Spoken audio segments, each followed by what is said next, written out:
Good morning, students. Beta, the new topic which we are going to start is the sole trader. So, concentrate yourself. Sole trader business is an unincorporated business, is one that does not have a separate legal identity. Sole traders and partnerships are unincorporated business.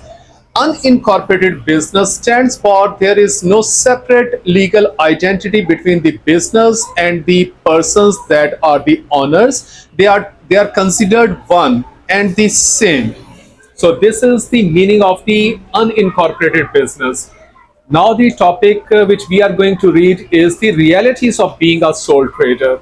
A sole trader is an individual who owns and controls a business and who receives all its profits and bear all its losses. This is the definition of the sole trader. Is an individual who owns and controls a business and who receives all its profits and bear all its losses. So this is the definition of the sole trader. Next point about the sole trader is a sole trader owns the business. This applies even if someone has lent him some of his capital, because a lender is not the member of the firm but a creditor. So the person who is actually lending money to the owner of the sole trader business do not become the member of the business. He is only the creditor, who is only the lender of the money. So the business is owned by only one person, that is the owner. Next reality about the sole trader business is he controls the business because he has sole responsibility for all the decisions. So because he is responsible for all the decisions making, that's why he controls the business. This applies even if he has managers, because they would be employees and not the members of the firms. So this is the point. A sole trader can employ a lot of person as employees, but after all they are employees. So all the decision makings and the control is in the hand of the sole trader. So he controls the business. Next point is he does not have to share his profits with anyone, but if the business fails, he has no one to share the loss with because he is the owner. A sole trader operates what may be truly called a one-man business. So sole trader business is actually one-man business. So if business flop, he must have to bear all the losses of the business. There will be no one to share the loss because he is actually earning whole of the profit as well. So if business fails, he has to bear all the losses as well. Next point about the sole trader is sole proprietors can reduce risk by obtaining relevant experience and knowledge of the business first, and by seeking advice from high street banks, trade associations, and business links. So these are the points which may be helpful for the sole traders before starting the business. If they want to become the successful businessman, they have to take the relevant experience and knowledge first. By taking advice, they may seek the advice from some experts, they may seek the advice from some trade associations. So these are the points which may help them to run the business successfully. Now the next point is which we are going to read is the advantages of the sole trader. The first advantage is the business is very personal one, because he is the person who is the owner. He is the person who is controlling the business, who is earning all the profits, who is running the business, who is taking all the decisions. So this is very personal one business. Next is one of the advantages of the small business is the relatively low startup capital needed. Personal savings, small grants and loans from the friends and families are usually enough to start up a new venture. Small business grants are available from the government, banks, and microfinance institutions when you provide a feasible business plan. So the next advantage is, as compared to larger firms, sole trader business requires very small capital, so that can be arranged by himself, or he can take the loan from the friends, from the family, or from the bank as well. So this is another advantage. Small business can be started with very small capital. Next advantage is a small establishment is easier to manage compared to large operations. This is because the dealings are usually local and small scale. The owners can keep a hard copy of the transaction or invest in the cheap software for record keeping tracks of the inventory, and cash flow transaction is easily manageable. So this is another advantage because a sole trader business is very small one as compared to larger companies. So the all records can be managed very easily. He can write down the records by manually by taking a hard copy, or he can purchase a very cheap software for recording the transactions, or he can manage the transaction easily by inventory by purchasing a very cheap software. So this is another advantage. Next advantage is the owner makes all the decisions. Next is advantage is no formality is required to establish the business, because on the government's end no legal requirement is required. He can register. He can start the business by himself. There is therefore no necessity to register the birth. Next advantage is no details of the business have to be published. Information about the business must be given particularly to the inland revenue, but it does not have to made available to the public. So maximum privacy is granted. So this is another advantage. There is no necessity to show your records to the public. So maximum privacy is granted in this kind of business. Winding up the business is very easy because this is a very small business. So if starting up is very easy, as well as winding up is also very easy, you can close the business very quickly if this is not running well, or if you are not willing to do it. Next is startup costs are low. So this is another advantage.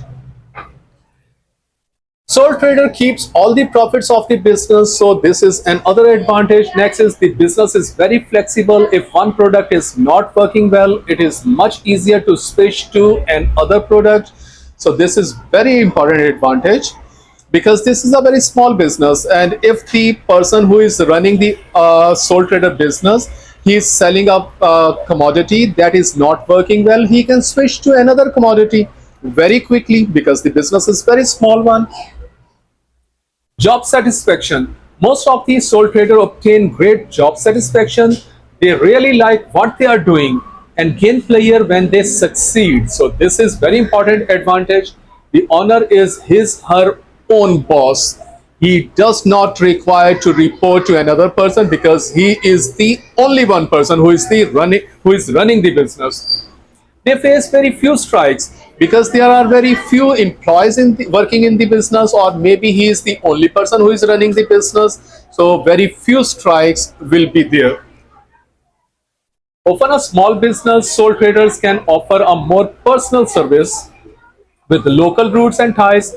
This can be more appealing to potential customers in the local community, because he is actually a very small business running in the local community. He actually can understand the requirements of the persons because he is in direct contact with the person.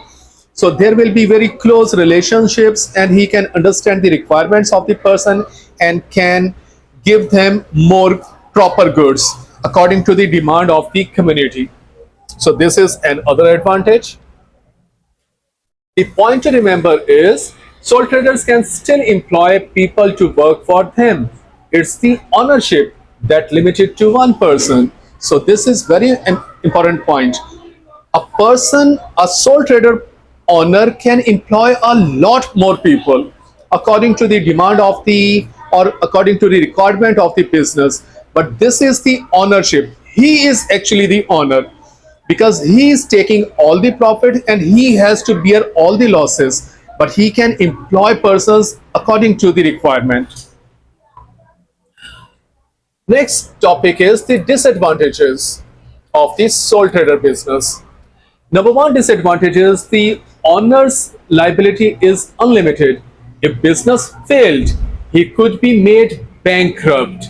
If there were insufficient money, thus everything he had may have to be sold to provide cash for the firm's debt. So this is the disadvantage because no one will offer his money to the person because he is the owner. He has to sell his personal belongings to provide the cash for the firm's debt. A sole trader is therefore said to have unlimited liability.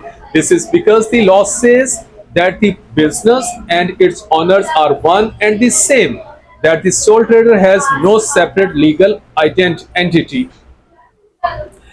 Next disadvantage is the owner has personal burdens. Owners has to take all the worries of the business onto himself because he is the owner. There is no one he can discuss problems with. He has to work long hours and has constant fear of the business being neglected if he becomes ill. So these are the disadvantages. Next disadvantage is expansion may be limited by insufficiency of the capital. If the business progresses well, for example, owners may wish to expand it because the business is going good. He may wish to expand it. This will usually require more capital because he is wanting to expand the business. Definitely, he will require capital, and unless he has some spare money outside the business, the only way to get the extra capital may be to plow back some of the profits. This means he must give up some of the profits and put it back into the business because if the profit is coming, some of the profits he may kept in his pocket, but rest of the profit must be plow back in the business for expanding purpose.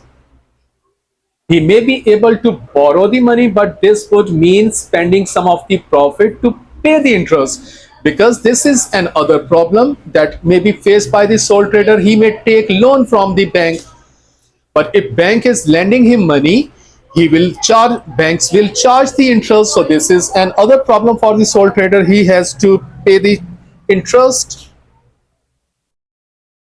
and to save up the to repay the lump sum. So this is another problem. After all, the money has to pay back to bank. So this is the problem. Almost certainly he would have to give some of the security for the loan because banks will not give them money independently. Definitely the banks will require some security, and this is the problem. He has to arrange some security for the banks first, then banks will lend them some money. In any case, lenders are generally reluctant to lend to small businesses, particularly when there is only one owner. So this is the problem faced by the sole trader. Some essential expertise may be lacking. So the solution is to hire the workers with the required skills or to learn personally to do the job. So this is the problem faced by the sole trader. The business dies with the owner. Owner and the business are the one and the same. If owner dies, then the business comes to an end, so that there is no continuity. So I'm giving you an example. For example, a person is very expert in a cheese shop. He's running the cheese shop very successfully. Maybe his sons are not interested in the business. So the person who is actually running the business very successfully, if he dies, the business will be die with himself. So this is the problem with the sole trader. Next problem is the risk of the failure is high. Due to great competition, the risk of the failure is high. Long working hours and the few holidays is another problem. To compete with other firms and to survive, he has to work long working hours and few holidays to compete with the other firms. Next is sole trader will be unable to take advantage of the economies of scale in the same way as the limited companies and larger corporations who can afford to buy in bulk. Because when you buy in bulk, definitely you have to pay less. You may get some discounts and sole trader cannot purchase buy in bulk. So definitely he may not take the discounts. So this is another problem. This might mean that they have to charge higher prices for their products or services in order to cover the cost, because he is not taking the advantage of the discounts. Definitely the cost price for sole trader business will be high. He has to charge the higher prices as well. So this is the problem. All decisions must be made by the sole trader. There is no room for help by the others. So the success or failure of the business rests on one person. So success and failure of the business rest on one person. That rests on the expertise of the person. So lack of the new ideas, because he is the one and only who is running the business. Retaining high caliber employees can be difficult because he do not have a big budget, so he cannot hire high caliber employees. Next disadvantage is the most glaring negative of the small business is a limited budget. So this is the problem that is the most glaring negative of the small business, a very limited budget. All company leaders would like to have more money to spend on the employee benefits and training, marketing and product development, but small companies are especially cash strapped. This means they have very small budget. Small companies often try to get by with just a few $1,000s a year in marketing investment, competing for a target marketing attention against larger chains that invest billions or millions or billions in big media campaigns is difficult. So this is very important disadvantage, because they are having very small budget. They cannot invest on their employees training. They cannot invest on product development. They cannot invest on media campaigns as the larger companies do. So they cannot compete with the larger firms. So this is the disadvantage. The next point in the lecture is why sole traders survive.